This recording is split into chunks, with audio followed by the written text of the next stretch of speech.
Welcome to the weekend wrap-up. It's your boy Rafi. This week we got the Taliban boys vibing in the gym and fallout from Arnold's comments on the jab. Let's get into it. Yeah, buddy. It's on now. Wow, a lot happened this week, but we'll start with the insanity that is going on in the Middle East. Local DLs from the Taliban are having the time of their lives after their latest retaking of Afghanistan. This clip off Twitter shows a couple of homies fucking around on gym equipment, complete with rocket launcher guy and backwards elliptical man.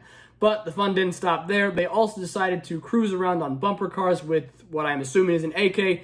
Can't really see. I don't know what they use over there. But overall, this is what I imagine Texas is like, and everyone is simply vibing. Funny stuff for now. Hoping everything turns out okay in the end, but in case it doesn't, support our troops and let's get some freedom up in here. Speaking of freedom, Arnie says screw it when it comes to the anti-jab and anti-mask community. Before I start, I'd like to preface this with that it is my view that the majority of our elected officials are self-serving cucks that would sell out anyone for a stock tip and are awful at efficiently allocating our resources, aka our tax dollars. So that's my lens and how I see the world at this point in time. Okay, so now I didn't want to, but I watched the full hour interview in question to get the full context. In this interview published August 11th, Arnold was talking to a global affairs analyst for CNN alongside a retired colonel. Now, this whole thing is within the context of a promo for the colonel's book about his life story and how it leads up to him being the guy that blew the whistle on former President Donnie's phone call to the Ukraine's president that allegedly called for damaging a political opponent. Just to note, this first impeachment trial did not kick Donnie out of office. Knowing all of that, most of the conversation included some Mango Man bad, right-wing media parasites, but also included some level-headed conversation. So here's the clip in question with a little more context than you may have seen previously. I think people should know there is a virus here. It kills people, and the only way we prevent it is to get vaccinated, to wear masks, to do social distancing, washing your hands all the time, and not just to think about, well, my freedom is being kind of disturbed here. No, screw your freedom, because with freedom comes obligations and kind of responsibilities. We cannot just say, I have the right to do X, Y, and Z. When you affect other people, that is when it gets serious. It's like no different than a traffic light. We put a traffic light at an intersection so someone doesn't kill someone else by accident. Okay, so Arnold's right in the sense that more freedom requires more responsibility. I think we all understand that. But screw your freedom also wasn't the best choice of words, because just hearing that is going to sting some people, and that's what happened with Aaron Singerman and Brian Shaw. Shaw's situation is pretty cut and dry. He posted a reel explaining his disappointment and taking down the poster of Arnold that he had up in his gym. Callan Von Moger also posted a similar video, but took it a little further, showing the posters ripped down, crumpled, and on the floor. Now, there are no real consequences with those two, but the most noted reaction came from Aaron Singerman, CEO of supplement giant Redcon1. Before I get into that, though, I want to give my thoughts as to why misinformation is such a problem around the jab and the sickness. It's because of the inconsistency and, in general, train wreck of a response. Since day one, the whole thing has been handled poorly. Day one was not thinking that it would get to the US, but I don't think any of us thought it would, so that's fair. There's some room there. Then, instead of allocating certain resources to protect vulnerable populations while letting the rest of the country go on, they shut the whole shit down, period, point blank, and then started the money printer. Then, we all watched health agencies in charge flip-flop on things like masks, and they even later said, we initially said healthy people didn't need them, so there wouldn't be a shortage for frontline workers. But the problem is that they didn't tell anyone because they needed a certain result to be produced. So, they lied. Then, with the theory of it being man-made, people were getting kicked off social media platforms for suggesting, even asking, if that was a possibility. Then, all of a sudden this year, once certain people in power determined that it was an okay question to ask, it's suddenly okay to question it with no acknowledgement that they were wrong before. But the biggest thing was that you had people, documented, saying, I would never take this jab developed by Donnie. There hasn't been enough time to know if it's safe or not.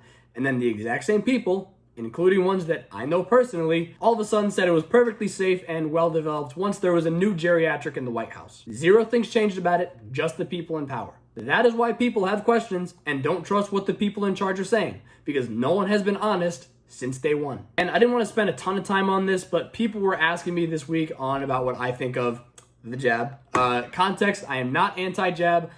This is pretty much what I told someone who asked me. Personally, I got it. My mother was very adamant about me getting it. I have asthma. I'm what's considered part of the vulnerable population. I'm also a gambling man. So, if my body now knows how to fight something new, I think it was worth the gamble. For me, in case I came down with it. Now, am I infertile? I don't know. Don't have a kid yet. Do I think it should be mandated? maybe a couple years down the line, along with tetanus, polio shots, when there's been enough time to know the long-term effects. Then it's fair game. The reason why people are so scared and sus about it right now is because it's being pushed so hard right now with mob rule. Now that we get why people are suspicious, this is what Aaron Singerman said. So when somebody says, screw your freedom, I can't, and Redcon1 can't in good conscience continue to spend, hundreds of thousands of dollars sponsoring that person or a show with a name, honoring that person. So the full reaction is on an IGTV video on Aaron's page, but what he basically said was that Redcon1 is no longer going to be sponsoring or attending any of the Arnold Classic events worldwide. So obviously, no Redcon1 sponsored anything, no booth, but the comment that got me interested was towards the end. I'm not for canceling anybody. Don't cancel Arnold, but don't support him if you're me, right? If you like it, go there. I won't be there, unfortunately. So if you're looking to see Kai Green and the rest of the Redcon1 athletes and myself, unfortunately, you won't.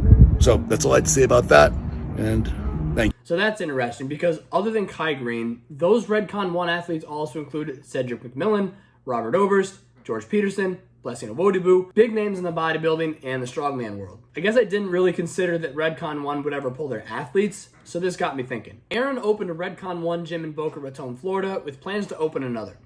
Labeled as a passion project, Redcon1 obviously has a lot of money to throw around as they've blown up in success. Even more so now that they're not going to be sponsoring or participating in any of the 6 Arnold Sports Festival events worldwide. No travel, no setup, no money. So here's what I think could happen, and this is a total guess, but if Aaron's going to continue to run with this, I think we might see a Redcon1 event that would rival the Arnold Sports Fest. Redcon1 doesn't need the Arnold Classic anymore. With their network of affiliates, athletes, their internet presence, and in general just how the internet cuts out the middleman, I think they have the resources to pull off something like this. Their brand is so strong at this point, they could definitely put together a good show. They wouldn't even have to scramble for talent on year one. They already have a good base, and I think there are very few people that would turn down an invite from Redcon.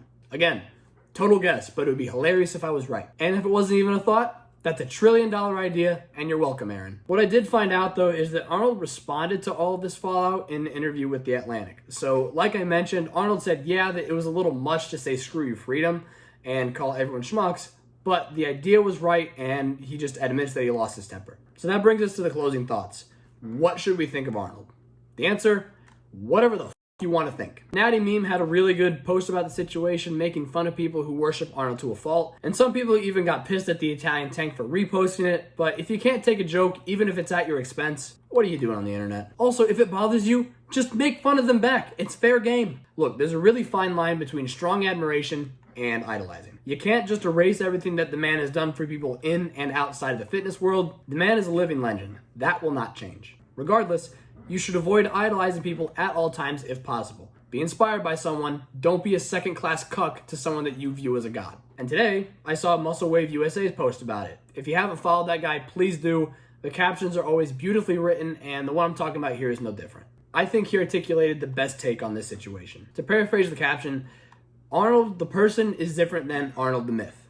At the end of the day, people are just people. But Arnold Schwarzenegger, immigrant, actor, governor, Conan the Chad Lord, is the myth that we all look up to.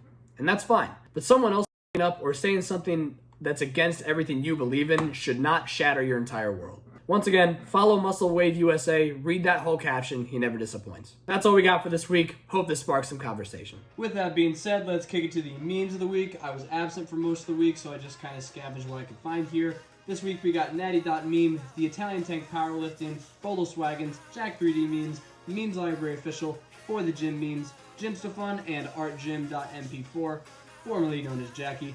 Once again, thank you for tuning in. See you next time.